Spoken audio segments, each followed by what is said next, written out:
When I want to go on my turn? Soft very soft sticks. That's the kind of thing that we do. We're innovating. We're like doctors and scientists, just reputable people, like a likable lawyer. You may know them from their narrative series, Rhett and Link's Buddy System, or maybe from their award-winning weekly podcast, Ear Biscuits, or their wildly popular YouTube morning talk show, Good Mythical Morning. Hey, guys. Good Mythical Morning. Hey. How's it going? Good. It's going good. You want us to talk about ourselves in the book we wrote, so We like how can to we do complain? that. Yeah, sure. So about the show, Good Mythical Morning. We're on the set of it right now. Yep. Welcome to the set of Good Mythical Yeah. Morning. We're actually in what we call the dead space. We sit over here at the desk, and then we do other things that require standing over here. And then there's this little weird area that I don't think I've actually ever sat in. here. Oh, so this is the first, right? Thank here. you for giving us this yeah. gift. As opposed to Good Mythical Morning, our novel is not cheap and gross. It is scary. It is funny. It's a little bit gross. think There it's is good. blood. There is blood. There is blood. The thing that so many people know us for is this ridiculous, like, I can't believe two grown men are doing this kind of thing every single day on the internet. Yeah. But it turns out that, the storytelling, that was why we got into this. We've wanted to tell a story like this for a very long time, something that was rooted in growing up together in the South as kids. Rex's mom led him through the masses gathered in the parking lot of the Soul Strip Mall in Bleak Creek, North Carolina, pragmatically named the shopping center. It was home to a majority of the local economic powerhouses: Piggly Wiggly, Thomble & Sons Hardware, Morris Coin Laundry, and the living testament to Bleak Creekians' year-round appetite for celebrating Jesus' birthday, Kate's Christmas Cave. Could you give us a little rundown of what the story's about? It centers around two guys going from their 8th grade year to their 9th grade year. So that summer, for us, that was 1992. But we kind of asked the question, what if there was a weird, strange reform school that's in town where kids who don't follow the straight and narrow are sent? The kids from the community who are considered lost causes are sent by their parents or their loved ones to this reform school so that they can get back on the straight and narrow, so they can toe the line. I don't think we were seen as lost causes, but we kind of channeled that experience into the characters and the adventure that they went on. Whitewood and his mane of perfectly coiffed white hair were beloved in Bleak Creek for many reasons, one of which was his opening of the Whitewood School. The school was seen as the primary reason Bleak Creek had made it to 1992 unscathed by the devil music and crack pipes that plagued the big cities. This is true all over the world, but there's a certain flavor to the expectations in the small town South, and we knew how to conform in a way to kind of succeed and be looked at by the adults in a way that, like, oh, those are respectable young boys. But in the novel, we kind of play with that. What would it be like to recognize that some of those expectations are actually not in a good place, and what does nonconformity look like? So we put a lot of those real life elements into the book, but then we kind of ask some questions like, what if there are no rules? What if we can violate some physical laws and experiment with some supernatural stuff? Where can we go with the story?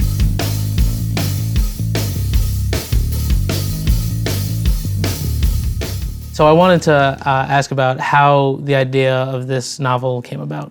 The starting point of the novel was, what if we wrote an updated version of a Hardy Boys novel? We ended up deciding to age up the novel from what you would think a Hardy Boys target audience would be. We do some dark things, and when you really think about what we do on Good Mythical Morning, you'd be like, oh, that's pretty dark, what you guys are eating. But everything that we do comedically is typically pretty lighthearted. We do get pretty weird, but we haven't done something that is as dark as this story. Rex's dad had worked hard on his own barbecue stylings for the better part of a decade, but he'd never been bestowed that great honor, being asked to cook a pig for a town event. "I think it's because I'm a mortician," he'd say. "People don't like the idea of me touching people than pigs." No matter what age you are, now that we're in our 40s, I'm learning that you're always trying to figure out who you are and how you want to assert yourself. And are you taking cues from other people or from just the templates that other people set and say, okay, this is what you should do. This is who you should be. This is how you should live your life. This is the career you should pursue. This is the type of partner you should pursue. There's like a low-level hum of agreement. And I just think it's the task of each of us, no matter what our age, to figure out who am I and how do I express that for myself and for other people. Hopefully that resonates in the novel as well, no matter what age you are. What's the camera for? Rex raced to form the word nothing, but Leaf spoke first. Our movie! Rex sighed.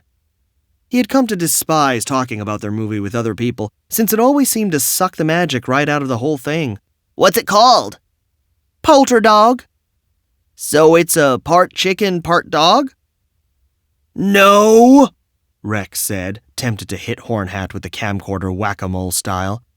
It's Polterdog, about a ghost dog, like Poltergeist but without the geist, and instead a dog. So you guys kind of already touched on this earlier, but I wanted to ask, who is this novel for? Definitely if you grew up in the 90s. There's cultural references. You don't have to know about any of these things. It'll be a little bit of an education. I mean, we got a Jean-Claude Van Damme Bloodsport reference very on early. the first page. Yeah.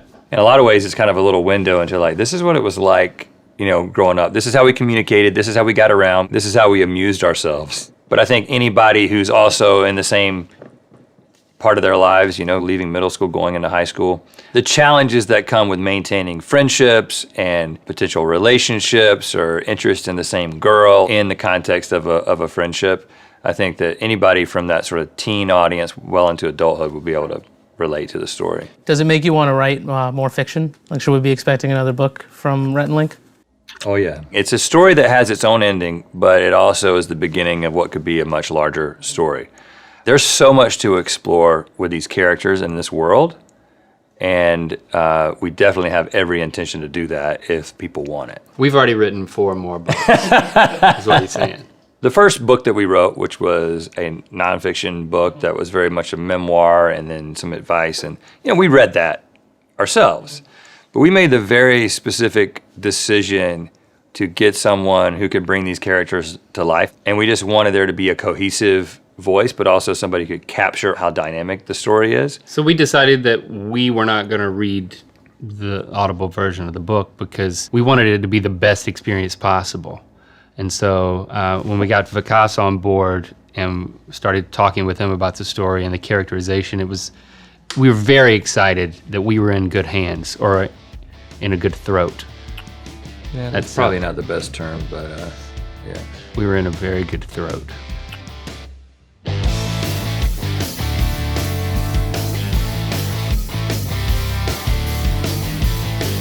Just freaking buy it.